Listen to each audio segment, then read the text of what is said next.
ప్రసూతి మరణానికి కారణమైన సికింద్రాబాద్ తారాపూర్ వాలా నర్సింగ్ హోమ్ పరిహారంగా 43.57 లక్షలను బాధిత కుటుంబానికి చెల్లించాలని ఆదేశిస్తూ సోమవారం రాష్ట్ర వినియోగదారుల కమిషన్ తీర్పు వెలువరించింది. అందులో సగం మొత్తాన్ని బాధితురాలి కుమార్తె పేరుతో జాతీయ బ్యాంకులో ఫిక్స్డ్ చేయాలని ఆదేశించింది. కుకటపల్లికి చెందిన కె హరిప్రసాద్ తన భార్య గర్భం దాల్చినప్పటి నుంచి సికింద్రాబాద్లోని తారాపూర్ వాలా నర్సింగ్ హోమ్లో పరీక్షలు చేస్తున్నారు.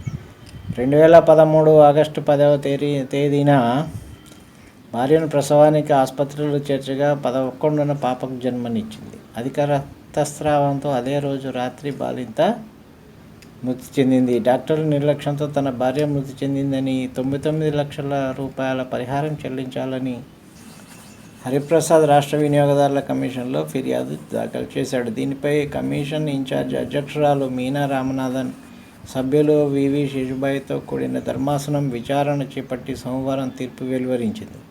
పిటిషనర్ తరఫున న్యాయవాది వి గౌరీశంకర్రావు వాదనలు వినిపించారు. ఇరుపక్షాల వాదనలను, ఆధారాలను పరిశీలించిన ధర్మాసనం ఆసుపత్రి తీరును తప్పుపట్టింది. రోగి అటెండర్ అందుబాటులో లేకపోతే చికిత్స నిలిపివేస్తారా?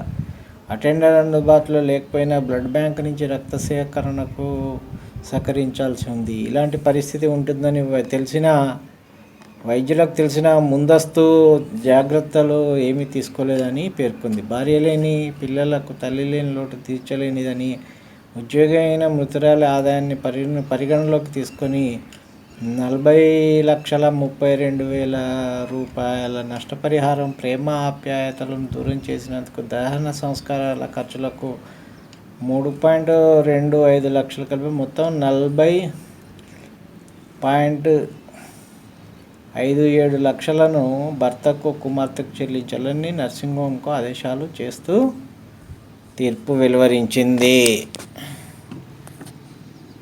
అది సంగతి.